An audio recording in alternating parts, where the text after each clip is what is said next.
सो आपने ये जर्नी कहाँ से स्टार्ट करी? मुझे नहीं पता था मैं क्या करूँ। कि जो कोविड आया आफ्टर 2019 2020 में, सो उसके क्या प्रोज एंड कॉन्स हुए आपकी जिम पे? दिसंबर में हुआ, मार्च में कोविड आ गया। आप जैसे एमपी से हो, चंबल से, यहाँ के माहौल में वहाँ के माहौल में जमीन आसमान का अंतर। यहाँ पर अगर आप किसी से अपना काम करवाना चाहते हो तो आपको उस बंदे को कन्विंस करना पड़ेगा या आपसे समझाना पड़ेगा।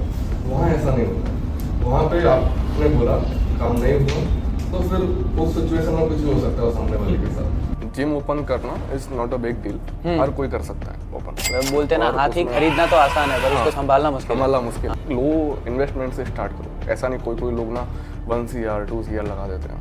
मिनिमम इन्वेस्टमेंट कितना लग सकता है? 5-10 लाख से भी स्टार्ट कर सकते हो। एक अकेला पर्सन कुछ नहीं कर सकता क्योंकि आप लोगों के दिलों तक ही नहीं पहुंचे, आप उनको अपना बना ही नहीं पाए। घर में 4 बर्तन हैं तो आवाज तो करेंगे। तो आप कस्टमर्स को गलत तरीके से अट्रैक्ट करते हो। Favourite gym exercise, myth about gym, एक स्टेटमेंट उन लोगों के लिए जो सिर्फ लड़कियों के लिए जिम आते हैं। स्वागत है आप सभी का जिम कास्ट में, which is sponsored by muscle Sextify and M27 fitness. हम आज एक ऐसा गेस्ट लेके आए हैं which is a story behind the barbell and story of the real owner of gym. So let's start the podcast. Welcome Alok भाई, कैसे हो? सो आपने ये जर्नी कहाँ से स्टार्ट करी? एक्चुअली मेरी जर्नी तो बहुत पहले स्टार्ट हो चुकी थी।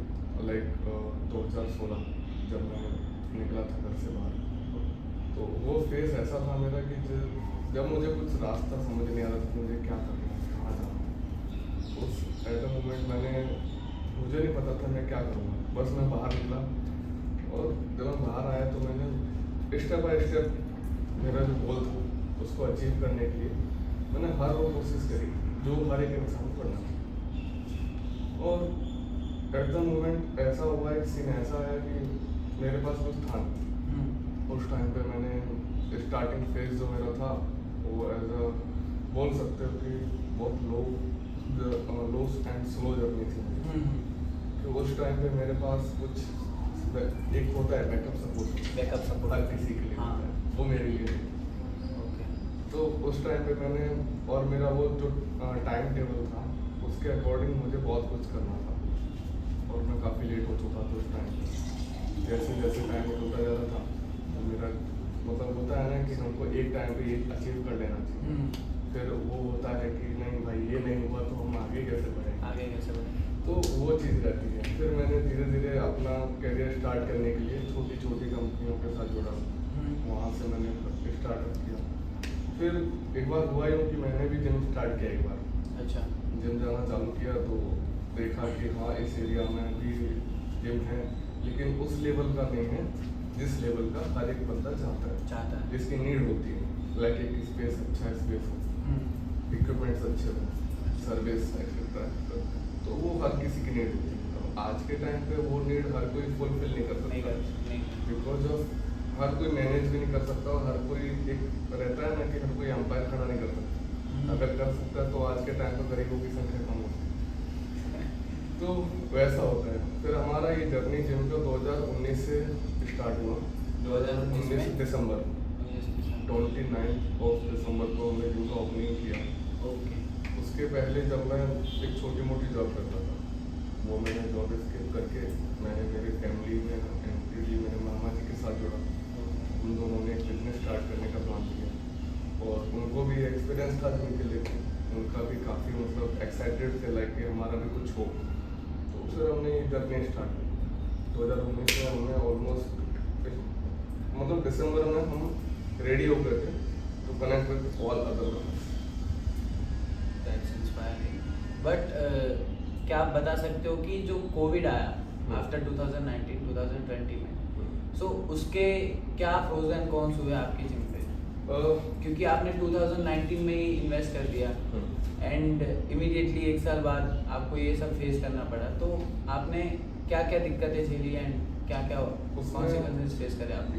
उसमें ऐसा था कि इधर हमारा जिम ओपन हुआ 2019 दिसंबर में और 2 से 3 महीने के बाद मार्च में कोविड आ गया था। हाँ, दिसंबर में हुआ, मार्च में कोविड आ गया। अब वो फेस ऐसा था कि हमको भी नहीं समझ में आ रहा था कि अभी तो हमारा स्टार्टअप होगा, काफ़ी सारे लोगों का स्टार्टअप होने के बाद उनको मैनेज करने में भी टाइम लगता है, चीज़ों को रिएडजस्टमेंट करना पड़ता है। एक होता है ना कि सबके पास एक इन्वेस्टर होता है, यहाँ पे हम ही इन्वेस्टर थे, हमारा ही मैनेजमेंट, हमारे सब कुछ था। तो सब कुछ स्टार्टअप जो था वो हमने जीरो से स्टार्ट किया था, क्योंकि बाकी लोग भी करते हैं। तो फिर हुआ ही कि एकदम शट डाउन हो गया पूरा सडनली शट डाउन हुआ। तो उस टाइम पे हम लोग भी नहीं समझ रहा था, लेकिन हमने हार नहीं मानी। हमने ये प्रूव कर दिया आज के टाइम पे कि अगर जिसको सर्विस देना हो मेंबर टू मेंबर कनेक्ट रहना है लॉन्ग टाइम तक, तो किसी भी तरीके से रह सकता है, फिर कैसी भी सिचुएशन क्यों नहीं है। और उस टाइम पे काफ़ी सारे लोग जो थे इस इंडस्ट्री से जुड़े हुए, बहुत सारे लोगों ने इस लाइन को छोड़ दिया क्योंकि वो उनको लॉस हो रहा था। डेफिनेटली होता ही, सबको होता है, कोई अपना लॉस नहीं चाहेगा, कोई अपना लॉस नहीं चाहेगा। और हमारा भी फेस ऐसा था, बट इसमें इस टाइम पे भी ऐसा हुआ, हमको सपोर्ट मिला, जिनका भी सपोर्ट मिला। जहाँ पर हमने जिम ओपन किया था वहाँ भी बैकएंड सपोर्ट मिला। तो ऐसे हमने सर्वाइव किया, बोल सकते हैं कि हमने सर्वाइव किया। कहीं ना कहीं वहाँ भी मेंबर हमारे साथ जुड़े हुए थे, उन्होंने भी हमको सपोर्ट किया। मतलब एंड ऑफ द मोमेंट ये चीज़ आती है कि आप कोई भी बिजनेस खोलो, अगर आप लोगों के साथ जुड़ रहे हो तो वो आपको आगे लेके जाएंगे। सो आप जैसे एमपी से हो, चंबल से, ठीक है, तो वहाँ के एनवायरनमेंट में, वहाँ के लोगों में, यहाँ के लोगों में आपको क्या फ़र्क नज़र आया? आपको वहाँ से यहाँ आने के फ़ायदे आपको एनवायरनमेंट वाइज कैसे लगे? बेसिकली मैं एमपी मुरैना से बिलोंग करता हूँ। Okay. मुरैना मध्य प्रदेश, ये चंबल से ज़्यादा दूर नहीं है, 2-4 किलोमीटर की रेडियस में है। वहाँ का माहौल ऐसा है कि यहाँ के माहौल में और वहाँ के माहौल में ज़मीन आसमान का अंतर है। अगर वहाँ पे यहाँ पर अगर आप किसी से अपना काम करवाना चाहते हो तो आपको उस बंदे को कन्विंस करना पड़ेगा, प्यार से समझाना पड़ेगा। वहाँ ऐसा नहीं होता है। वहाँ पे आपने बोला काम नहीं हुआ तो फिर उस सिचुएशन में कुछ भी हो सकता है उस सामने वाले के साथ। ऐसी परिस्थिति से मैं मान लेता हूँ। वहाँ पे ऐसा होता है कि अगर आप यहाँ पे होते हैं ना कि जो छोटे मोटे लोग जो न्यूसेंस क्रिएट करते हैं, जिसको हम गुंडागर्दी बोलते हैं, तो वो वहाँ के लिए गुंडागर्दी नहीं है, वो वहाँ के लिए नॉर्मल थिंग है, लाइक जो कि रेगुलर बेसिस पे सुबह जागने से लेके रात को सोने तक, और रात को सोने के बाद भी लोग ये चीज़ करते रहते हैं। तो वहाँ पे इतना इंटेंस माहौल है। यस, लाइक यहाँ का बंदा अगर वहाँ पे कोई जाए तो सरवाइव करना उसके लिए, सर्वाइव करना एक ही तरीका है उसके लिए कि अगर आप वहाँ जा रहे हैं तो बोलते हैं ना कि प्यार से अगर आप किसी को कोई चीज़ बोलो तो ना करने वाला भी हाँ कर दे। और आज के टाइम पे हर किसी को होता है ना कि भाई ये बंदा इतने प्यार से बोल रहा है, मना नहीं कर सकता। वो हर जगह ये माहौल हर जगह एक जैसा ही है। आप वहाँ पर भी जाके किसी को प्यार से बोलोगे, रिक्वेस्ट करोगे, किसी भी चीज़ के लिए कहोगे तो वो डेफिनेटली होगा। तो जो आपने यहाँ आके जिम ओपन करा, ठीक है, वो धीरे धीरे आपका अभी जो जिम है ये M27 जो भी जिम है आपका, वो इस एरिया में सबसे बड़ा जिम है, ठीक है। तो इसको मैनेज कैसे करते हो आप? कितनी टीम है आपकी? कौन कौन, आपका रूटीन क्या है मैनेज करने का? आप किस तरीके से जो भी एक्टिविटीज़ हैंडल करते हो, सब पेजेस हैंडल करते हो, तो ये सब का रूटीन क्या है? कैसे, अगर हमारे व्यूअर्स को भी जानना है, ठीक है। फर्स्ट ऑफ ऑल क्या होता है कि हमारा जो मैनेजमेंट करता है वो सबसे ज़्यादा डिपेंड करता है हमारे मेंबर्स के ऊपर। हमको जो सर्विस प्रोवाइड करनी होती है वो तो हम करेंगे, वो हमारे एंड से तो मिलेगा मेंबर को। लेकिन आप कोई भी चीज़ उठा के देख लो, कोई सा भी बड़ा बिजनेस देख लो, उसमें अगर आपकी टीम का और आपकी टीम के बाद उन मेंबर्स का जो आपके साथ जुड़े हुए हैं उनका अगर सपोर्ट नहीं होगा तो आप कुछ नहीं कर पाओगे। हमारे मेंबर जितने भी हैं काफ़ी सपोर्टिव हैं, काफ़ी फ्रेंडली नेचर के हैं, और इसीलिए आज के टाइम पे हम इतना लॉन्ग टाइम तक रुके हुए मार्केट में। वरना हमने देखा होगा कि ज़्यादातर लोग 2-4 महीने साल भर रुके उनका क्लोजअप हो जाता है, कुछ लोग तो बीच में से छोड़ के चले जाते हैं। लेकिन हमारे केस में ऐसा नहीं है। हमारे केस में इसलिए ऐसा नहीं है क्योंकि एक तो जो नीड होती है सामने वाले की वो हम दे रहे हैं, दूसरा मैनेजमेंट तो ऐसा होता है, मैनेजमेंट ऐसा नहीं कि सबको सब कुछ मिल जाए। कुछ चीज़ें ऐसी भी होती हैं कि जिनको मेंबर को भी समझना होता है। जैसे कि सामने वाला, उनको पता है कि सामने वाला पूरा ट्राई कर रहा है देने का, लेकिन वो चीज़ अगर किसी वजह से नहीं भी मिल पा रही है तो उसका भी रीजन मेंबर को पता होता है, बिकॉज ऑफ मेंबर एक फैमिली मेंबर की तरह होता है। उसके साथ हम हंसते भी हैं, बैठते हैं, फ्रेंडली नेचर बन जाता है। तो वो सारी चीज़ें होती हैं। रही बात टीम की, तो टीम के बिना तो कोई भी काम नहीं हो सकता। टीम का एक मेन रोल रहता है, वो आपको बैकएंड से सपोर्ट करेगा, आपके साथ उठेगा बैठेगा खाएगा पिएगा, ये सारी चीज़ें होती है। पर उसमें कैसा रहता है, हम जो भी यहाँ पे एक्टिविटीज़ वगैरह करवाते हैं, एक्टिविटीज़ से लेके मेंबर की हेल्प तक, सुबह से लेके रात तक, जब से जिम खुलता है तब से बंद होने तक हमारी टीम पूरा मतलब अपना काम करती है और सपोर्ट करती है। और उसमें ज़्यादातर बोल सकते हैं टीम वर्क होता है, मेंबर और हमारी टीम का मिला के। ओके, सो आपने जैसे आपने बोला कि मेंबर्स होते हैं सब फैमिली की तरह होते हैं या फिर ऐसे सबको हम अच्छे से ट्रीट करते हैं, बट कई बार कुछ मेंबर्स ऐसे भी होते हैं जो समझना ही नहीं चाहते। जो चीज़ अगर आप किसी भी रीज़न की वजह से आप नहीं प्रोवाइड कर पा रहे हो, ठीक है, तो मेंबर समझना नहीं चाहते, ठीक है, और वो आपके अगेंस्ट कदम उठाते हैं। हाँ हाँ, तो ऐसा कभी आपने डील करा है इस हाँ, ऐसे मेंबर से? ऐसे डील आए दिन होते रहते हैं। मतलब क्या होता है कि अगर हम कहीं भी जा रहे हैं और हमको फुल सेटिस्फेक्शन चाहिए, तो वो आज के टाइम पे पॉसिबल नहीं है। कहीं ना कहीं हमको कोऑपरेट तो करना पड़ता है, चीज़ों को मैनेज भी करना पड़ता है। बिकॉज देखो, जिम का काम होता है कि आप आए, अपने मेंबरशिप ली और आपको जो भी सर्विस हम लोग प्रोवाइड कर सकते हैं वो सब कुछ करेंगे। बट कुछ लोग होते हैं ना कि उनको एडिशनल फैसिलिटीज़ चाहिए, जो कि जिनके एंड से भी नहीं होती, कई बार कोई नहीं देते हैं। और हम तो ऑलमोस्ट जहाँ तक होता है सब कुछ प्रोवाइड करते ही है, बट उनके जो एक्सपेक्टेशंस होते हैं वो उस लेवल के होते हैं कि जिस लेवल का जो हम मैनेज कर रहे हैं उससे थोड़ा बाहर चला जाता है। जो कि हम प्रोवाइड करते तो हैं, लेकिन उस एट अ मोमेंट नहीं कर सकते, उसके लिए वेट करना पड़ता है।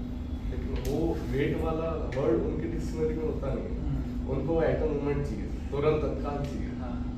तो वो चीज़ें भी हमको मैनेज करके चलना पड़े। भी हम फिर मतलब समझाते हैं मेंबर को कि भाई ऐसा नहीं, थोड़ा काम हो जाइए, हो जाएगा, आज नहीं तो कल आपको मिलेगा ही। कोई ऐसा स्पेसिफिक किस्सा है? स्पेसिफिक बोल सकते हैं, कुछ दिन पहले हमारा रिनोवेशन चालू था जिम का। तो उस टाइम पे क्या था कि थोड़ा माहौल भी खराब चल रहा था। और जब रिनोवेशन स्टार्ट किया तो रिनोवेशन हमने ऐसे नहीं, खुद से नहीं डिसाइड किया था। काफ़ी सारे जिम मेंबर ने हमको बोला था कि भाई कुछ नया, और जाहिर सी बात है कुछ नया होगा तो आप भी आओगे, आपको कुछ नया दिखेगा तो आपको भी अच्छा लगेगा कि यार चलो एक फोटोज तो अच्छे आएंगे, अभी माहौल अच्छा हो गया, लोकेशन अच्छी हो गई, थोड़ा व्यूज़ अच्छे आएंगे। तो उस चीज़ को लेके हमने उनका सपोर्ट किया, साथ दिया। बट सीन ऐसा था कि वो जो टाइम था वो एक साथ फेस्टिवल वाला भी था और हमने जब रिनोवेशन भी चालू कर दिया। फिर जो हमारे साथ जुड़े हुए थे, जो काम कर रहे थे, तो उनका काम भी थोड़ा ऐसा था, अभी स्टार्ट कर ही दिया था तो हमको कंप्लीट करना ही था। तो उस टाइम पे वो कहते ना पेशेंस नहीं था लोगों को। पहले तो था करो करो करो, और जब चालू हुआ तो ख़त्म करो ख़त्म करो ख़त्म करो। तो ऐसा होता है। फिर भी अब कहते हैं ना, देर आए दुरुस्त है, अपन ने ख़त्म किया और जैसा सोचा नहीं था उससे अच्छा किया। अभी आपके मेंबर्स का रिव्यूज़ कैसे हैं? आपके मेंबर्स खुश है आपसे? मेंबर, मैं इनसाइड जिम बात करूँ तो सारे मेंबर खुश हैं। एक दो क्यों कह नहीं सकता, क्योंकि हर घर में फूफा बुआ तो निकल ही जाता है, दूसरे हो जाते हैं। तो वो सीन रहता है जिम के अंदर कि एक दो हैं जिनको मैं कुछ नहीं कर सकता, और बाकी ज़्यादातर लोग हैं। है कोई फूफा बुआ की कहानी? फूफा बुआ की कहानी ऐसी है कि हाँ, 2 दिन पहले का एक किस्सा है। एक हमारे मेंबर हैं, उनसे काफ़ी अच्छे रिलेशन हैं, बोल सकते हैं रिलेशन सभी के साथ अच्छे हैं। हर मेंबर हमारे लिए छोटा भाई। एट द एंड तो बुरा है। हाँ, एट द एंड वो बोल सकते हो कि रूठ जाता है बात कि भाई मुझे ये चाहिए, ठीक है देते हैं, नहीं वो अरे यार मैं मज़ा नहीं आया। तो वो सीन होता है कि नहीं यार ऐसे नहीं चलने वाला, थोड़ा आपको पेशेंस रखना पड़ेगा। हम देंगे पर एक टाइम टेबल के ऊपर। अगर मैनेजमेंट होता है उसमें टाइम का भी बहुत बड़ा रोल रहता है, वो हर किसी जिम वाले को मालूम होता है। एक टाइम के अकॉर्डिंग चलोगे तो आप काफ़ी सारी चीज़ें मैनेज कर सकते हो। अगर आपका टाइम टेबल ही नहीं है, आपको पता ही नहीं कौन सी चीज़ किस टाइम पे करनी है, तो ऐसा हो जाएगा कि भाई आपको खुद को नहीं पता रहेगा कि अंदर चल क्या रहा है। तो वो ज़्यादा जरूरी होता है। तो आप स्पेसिफिकली बता सकते हो, ये डिस्क्लोज कर सकते हो अपने व्यूअर्स के लिए कि क्या हुआ था फूफा के साथ? एक्चुअली फूफा जी आई मीन मेरा जो मेंबर है टीम मेंबर वो आया मेरे पास रिसेप्शन पे और होता है ना कि एक कंसर्न रहता है लोगों का कि अब इक्विपमेंट्स हैं मशीनरी है उनका कुछ नहीं कर सकते बिगड़ जाते हैं तो यूज़ करते करते वो जो बेंच का स्क्रू था वो निकल गया वो क्योंकि उन्होंने हैवी वेट लगाया हुआ था तो एकदम छोड़ दिया अब हैवी वेट पर छोड़ोगे लाइक नहीं कि अभी सही करके दो अच्छा हाँ जैसा आपने बोला इंस्टेंट चाहिए कि हाँ, हाँ अभी के अभी instant चाहिए हाँ। बीज मैंने बोते बोला- उसको पेड़ चाहिए Yes, yes, हाँ। right. तो मैंने उसको बोला कि अभी हुआ है आप 1-2 दिन का टाइम दो बंदा आएगा वो रिपेयर करके चला जाएगा बोले ऐसे नहीं होता है हमारा वर्कआउट अब हमारे पास आपको जैसे पता ही होगा ऑप्शनल मशीन है एक ही वर्कआउट के लिए अब दूसरा मशीन हाँ। भी और कई सारे वे होते हैं ऑफ कोर्स होते हैं किसी भी एक्सरसाइज के और बहुत सारे ट्रेनिंग के लिए वो होते हैं। चेस्ट का था हाँ। तो चेस्ट के लिए तो आप कई सारे डंबल से हाँ। करो बैक फ्लाई है अपने पास बहुत सारे। वर्टिकल है आप यूज कर सकते हो तो वो कहते हैं ना कि लाइक उनको तो चाहिए नहीं मुझे तो ये चाहिए हटकी टाइप का एक होता है उठने का एक बहाना होता है तो वो हम कह सकते हैं तो वही हुआ था फिर हमने समझाया जैसे समझा हो जाके उनको शांत किया कि भाई अभी नेक्स्ट टाइम से ऐसा नहीं होगा बिगड़ने से पहले ही सही करवा देंगे ऐसा बढ़ते हैं नेक्स्ट सेगमेंट की ओर। शर्मा जी तो Yes. आप हमें हमारी ऑडियंस के लिए जो हमारी ऑडियंस में से लोग देख रहे हैं उनको भी अगर जिम ओपन करना हो तो क्या प्रोसेस रहता है कैसे कितना इन्वेस्टमेंट लगता है अप्रोक्स और क्या क्या प्रोसेसेस रहती है आप बता सकते हो? हाँ डेफिनेटली आज के टाइम पे कैसा है ना जिम ओपन करना is not a big deal हर कोई कर सकता है ओपन बट उस ओपन करने के लिए और ओपन करने के बाद चलाने तक वो जो बीच का फेस होता है उसको बोलते हैं मैनेजमेंट। अगर आप एक बार ओपन तो कर लोगे चीज़ों को लेकिन आपको पता ही नहीं उसको रन कैसे करना उसको हैंडल कैसे करना उसको मैनेज कैसे करना बोलते हैं ना और हाथी उसमें- खरीदना तो आसान है पर हाँ, उसको संभालना मुश्किल है, संभालना मुश्किल है हाँ। क्योंकि हाथी पागल हो जाए या हाथी बिगड़ जाए तो उसको कंट्रोल नहीं कर सकते। कंट्रोल नहीं कर सकते। तो ये भी ऐसा है कि अगर ओपन किया आप मैनेज नहीं कर पाए तो फिर उसको एकदम से आपको शट डाउन करना पड़ेगा या फिर किसी को हैंड ओवर करना पड़ेगा ये चीज़ें होती हैं। बेसिकली अगर आप जिम स्टार्ट करने का सोच रहे हो तो एक लो इन्वेस्टमेंट से स्टार्ट करो। ऐसा नहीं कोई लोग ना 1 CR 2 CR लगा देते हैं। अगर आपको लग रहा है वहाँ की पब्लिक के साथ आपका बॉन्ड अच्छा है आप जानते हो उस एरिया को अच्छे से जानते हो वहाँ पे लोगों में है क्रेज फिटनेस को लेके और वहाँ के लोग अपना इंटरेस्ट दिखाते हैं कि हाँ भाई हम इनको जानते हैं इनके साथ जुड़े हुए हैं हम आपकी हेल्प करेंगे क्योंकि कोई भी बिजनेस हो जिम वाला हो या कुछ भी हो आप स्टार्ट करते हो तो उसमें मेंबर का होना बहुत ज़रूरी है। बहुत ज़रूरी है। अगर आपके साथ लोग नहीं जुड़े हैं तो आप आगे कभी नहीं जा सकते। वो तो ये होता है इन्वेस्टमेंट तो लोग आज के टाइम पे 5 लाख से लेके करोड़ों तक कर रहे हैं। वो डिपेंड ऑन एरिया होता है डिपेंड ऑन स्पेस होता है कि आप कितना स्पेस दे रहे हो। मिनिमम इन्वेस्टमेंट कितना लग सकता है gym मिनिमम open करने? इन्वेस्टमेंट अगर मेरे जहाँ तक मुझे नॉलेज है मुझे आइडिया है वहाँ से आप 5-10 लाख से भी स्टार्ट कर सकते हो। 5 से 10 लाख के बीच में आप एक छोटा सा जिम डाल सकते हो जिसमें आप नॉर्मल एक्टिविटी भी करवा सकते हो। ठीक है जुम्बा हो गया योगा हो गया जो आज के टाइम पे पब्लिक की नीड है। लेकिन इसमें कैसा रहता है उसके लिए भी हमको देखना होता है कि पब्लिक का कैसा फ्लो है उधर वो लोग इंटरेस्ट उन चीज़ों में दिखा रहे हैं या नहीं दिखा रहे हैं तो उस बेसिस पे हमको आगे बढ़ना होता है। तो मैनेजमेंट कॉस्ट पर मंथ आपके हिसाब से इस जिम का कितना लगता है?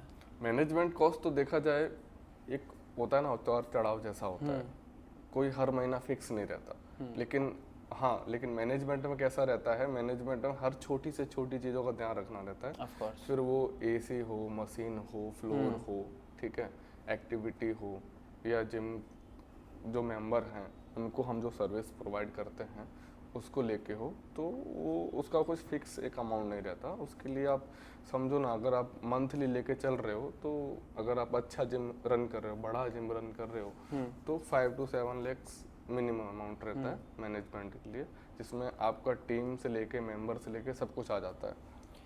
तो आप जो ऑपरेशंस करते हो जिम पे ठीक है जो जो इवेंट्स आप ऑर्गेनाइज करते हो सब किस तरीके से हैंडल करते हो और क्या क्या चैलेंजेस आपको फेस करने पड़ते हैं उन सब चीज़ों में? हाँ ये मतलब बढ़िया क्वेश्चन है आपका कि मैं मैनेज कैसे करता हूँ।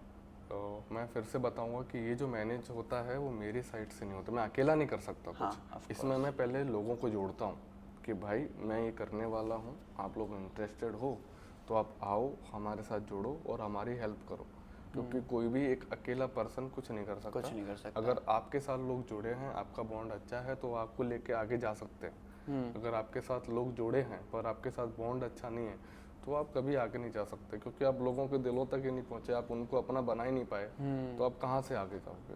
तो हम कोई भी कंपटीशन रखते हैं या कुछ भी करते हैं XYZ, तो उसमें हम पहले मेंबर को इन्वॉल्व करते हैं और उनको बोलते हैं भाई ये जिम है, आपका जिम है, हमारा भी है, आपका भी है, हम तो बस यहाँ पे समझो ना आपको सर्विस देने बैठे हैं, अगर आप ही नहीं आओगे तो हम सर्विस किसको देंगे। तो इस टाइप से रहता है कि सारे मेंबर के साथ एक बॉन्ड अच्छा रहता है। और होता है ना कि फैमिली है, घर में 4 बर्तन है तो आवाज़ तो करेंगे।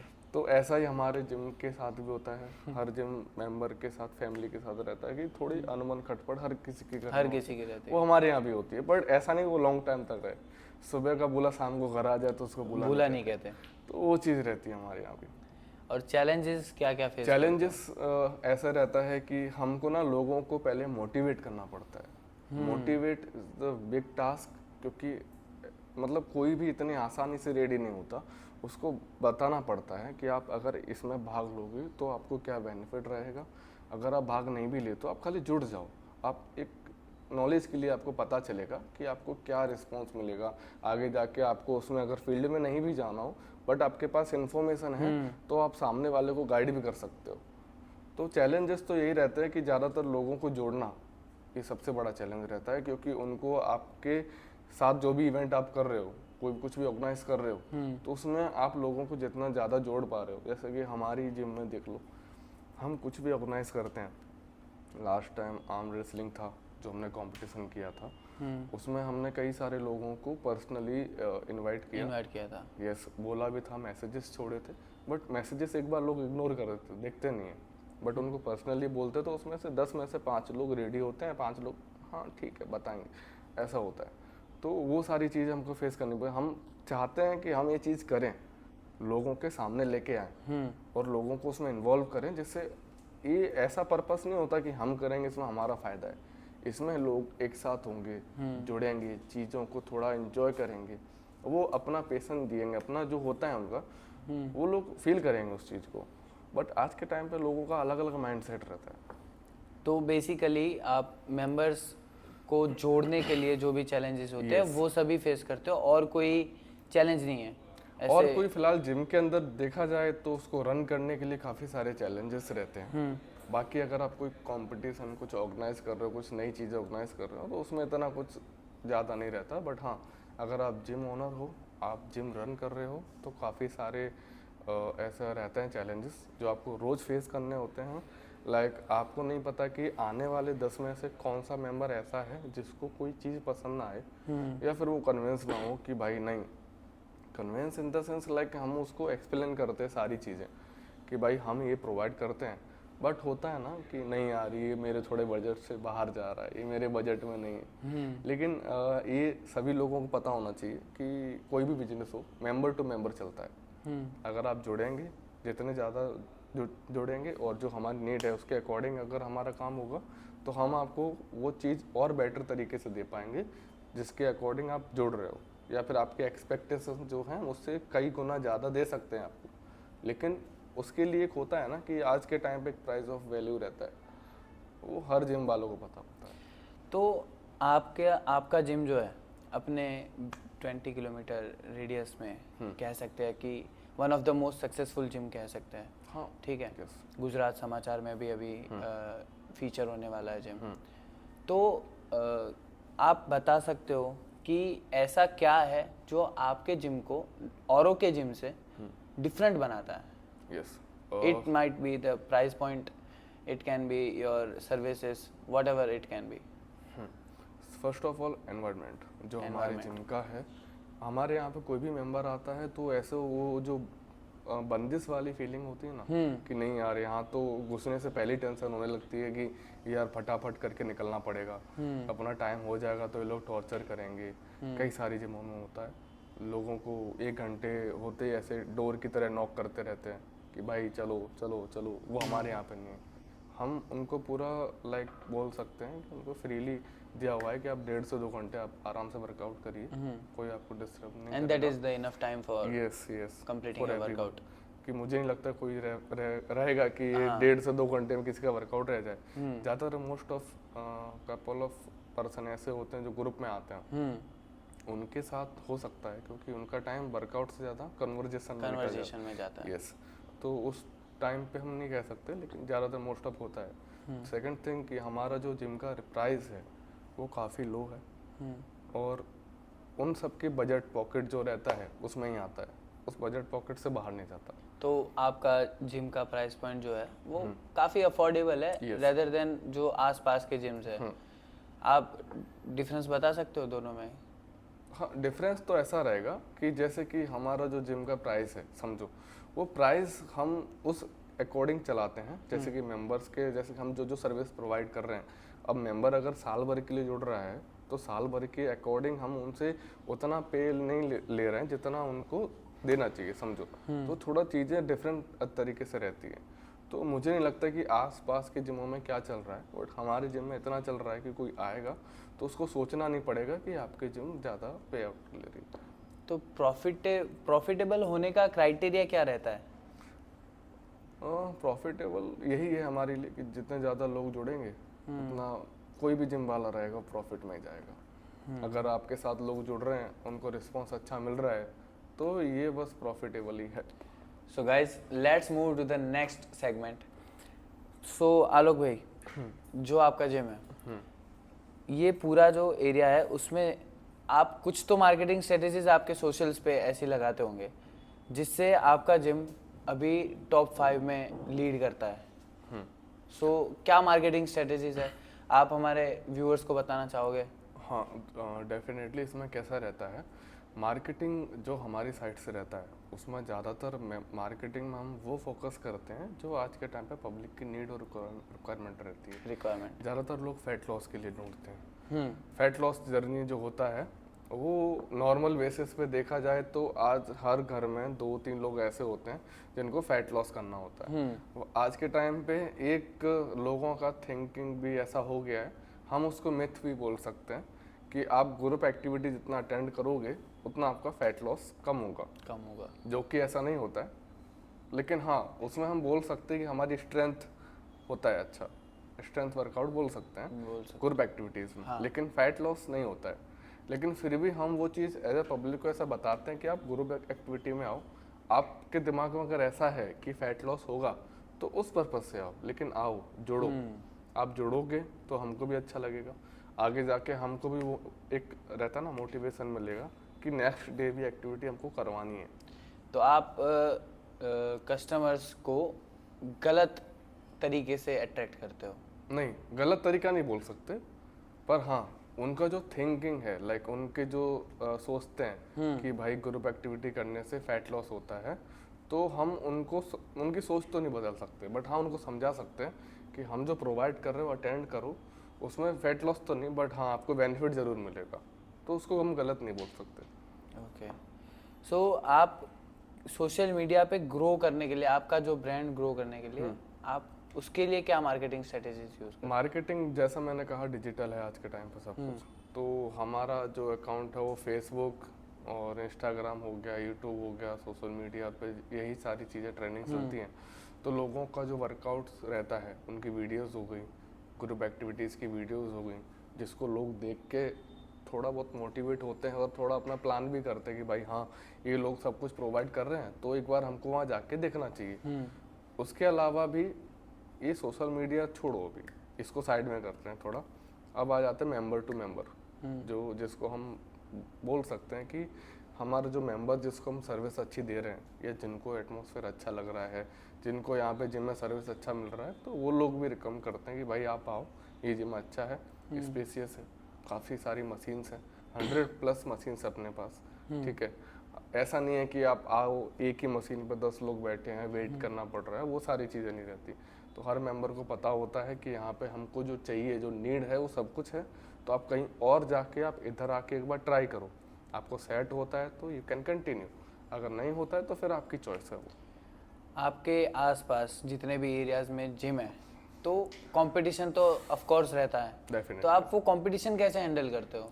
कंपटीशन देखा जाए तो इसमें ज़्यादा कुछ होता नहीं है हैंडल करने के लिए। हाँ, एक थोड़ी बहुत परेशानियाँ आती हैं बीच में, जिसमें लोग जज करते हैं चीज़ों को कि वो जज ऑफ रहता है प्राइस, एक मनी रहता है जिसमें लोग सोच के चलते कि आप इतना चार्ज क्यों कर रहे हैं, जबकि दूसरा जिम तो इतना चार्ज नहीं कर रहा है। उसका एक रीज़न होता है, वो कुछ लोग हैं जो समझते हैं चीज़ों को और कोऑपरेट करते हैं और आगे बढ़ते हैं, जुड़ते चले जाते हैं। कुछ लोग ऐसे होते हैं जिनके दिमाग में एक ही चीज़ चलती है कि हम इतना पे आउट क्यों करें, जबकि वही सेम चीज़ दूसरे भी दे रहे हैं।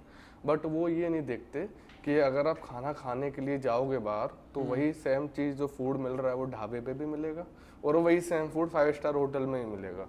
तो वो डिफरेंस बिटवीन ये जो रहती है चीज़ें, वो लोकेशन का रहता है, स्पेस का रहता है, क्वालिटी का रहता है।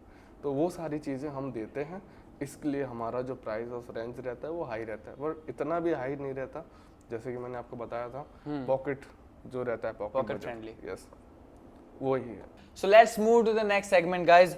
आलोक भाई, आपको रैपिड फायर के बारे में पता है? हाँ, मैंने सुना है काफ़ी। सो हम वही करने वाले हैं, we are gonna do rapid fire. तो आपको फटाफट आंसर देने होंगे, ठीक है? Favourite gym exercise? Deadlift. Okay. Myth about gym? यही कि आते ही आपके 6 पैक बन जाएंगे। Favourite cheat meal? Favourite cheat meal फिलहाल तो मेरे लिए पिज्ज़ा है with extra cheese. With extra cheese. Worst client excuse? यही नींद नहीं खुली आज। अच्छा। One exercise you hate but you still do? Lifting. Lifting hate करते हो? हाँ, बिकॉज ऑफ ये यूज़ करने से काफ़ी सारी इंजरीज के चांसेस बढ़ जाते हैं अगर आप प्रॉपर फॉर्म में नहीं करो। पर आपकी फेवरेट एक्सरसाइज भी फेवरेट एक्सरसाइज, हाँ, लेकिन लिफ्टिंग में दूसरी भी चीज़ें आती हैं। हाँ, लाइक ऐसा नहीं कि आप डेडलिफ्ट को ही Other than deadlift? Yes. Okay. If gym were band, अगर जिम बैन हो जाए तो आप लोगों को क्या प्रीफर करो, मतलब क्या सजेस्ट करोगे कि फिट रहने के लिए क्या करना चाहिए? मोस्ट ऑफ आप डाइट फॉलो करो। ओके। और आपसे जितना हो पाए आप एक्टिविटी करते रहो। एक स्टेटमेंट उन लोगों के लिए जो सिर्फ लड़कियों के लिए जिम आते हैं। हाँ, उनसे कहना चाहूँगा आप आते रहो। हमारा क्या है, हमारे लिए तो ये है कि लोग हमसे जुड़ रहे हैं, लेकिन आप उनके साथ साथ आ तो रहे पर वर्कआउट पर भी ध्यान दो। तो आलोक भाई, एक सबसे कंट्रोवर्शियल क्वेश्चन भी बोल सकते हैं, लोग प्रीफर करते हैं प्री वर्कआउट, ठीक है, और कुछ लोग भी बोलते हैं ब्लैक कॉफ़ी, ब्लैक कॉफ़ी से हमारा काम हो जाता है। So what do you prefer, और क्या अच्छा रहता है? ये आपकी बात सही है कि ब्लैक कॉफ़ी भी है, लेकिन हम प्रेफर करते हैं प्री वर्कआउट, जो कि एक एनर्जेटिक रहता है और इसमें ऐसे इंग्रेडिएंट होते हैं जो आपको हेल्प करते हैं काफ़ी सारी चीज़ों में। तो मैं तो प्रेफर करूँगा कि एक्सट्रीफाई का प्री वर्कआउट लीजिए, आपको एक एनर्जी फील होगा, आप वर्कआउट भी कर सकते हैं और काफ़ी सारी चीज़ें हैं जो इसमें आपको हेल्प करेगी। सो गाइस, हमें मिल चुका है मसल एक्सट्रीफाई का प्री वर्कआउट, जिसमें प्री वर्कआउट तो है ही है, पर उसके साथ कैफीन है 200 mg, क्रिएटिन भी है 1 ग्राम और फैट बर्निंग कंटेन्स भी है बहुत सारे। So it will help you overall building a good physique और बहुत अच्छे से वर्कआउट होगा। हम भी लेते हैं। तो आलोक भाई, बहुत अच्छा लगा आपसे बात करके। आप, आई एम सो ग्रेटफुल कि आप हमारे फर्स्ट पॉडकास्ट पे आए और आपने हमें आपका प्रीशियस टाइम दिया। मैं तो यही विशेष दूंगा कि आप एक और जिम खोलें और हम एक और पॉडकास्ट ले, और बहुत सीखने को मिला आपके एक्सपीरियंस से, आपकी बातों से, जिस तरीके से आपने सिखाया कि कैसे आप हैंडल करते हो कम्युनिकेशन और स्ट्रेटेजीज क्या क्या है, क्या इसके पीछे के राज क्या है, जिम के स्ट्रेटेजीज के पीछे के। So all over I am so grateful कि आप आए और बहुत अच्छा लगा आपसे बात करके। आप हमारे व्यूअर्स को भी बोल दो कि आपका जिम कहाँ पे है। यस, एक्चुअली हमारा जिम अहमदाबाद के न्यू रानीप एरिया में है। आपको अगर यहाँ पे विजिट करने आना है तो लिंक डिस्क्रिप्शन में मिल जाएगा आपको। हमारा जिम इस एरिया का बिगेस्ट जिम है, तो आप आइए और हमसे जुड़िए। एक बार ज़रूर विजिट कीजिएगा गाइस, बहुत अच्छा जिम है, मैं पर्सनली आपको रिकमेंड कर रहा हूँ। और हमारे सब्सक्राइबर्स को भी बोल दो कि सब्सक्राइब कर दे। ये सब्सक्राइब करिए, लाइक करिए, जितना हो सके उतना शेयर करिए। आपका ही सपोर्ट हम सबको आगे लेके जाएगा। Thank you so much Alok भाई, thank इट you was too. Nice to meeting you. Yes.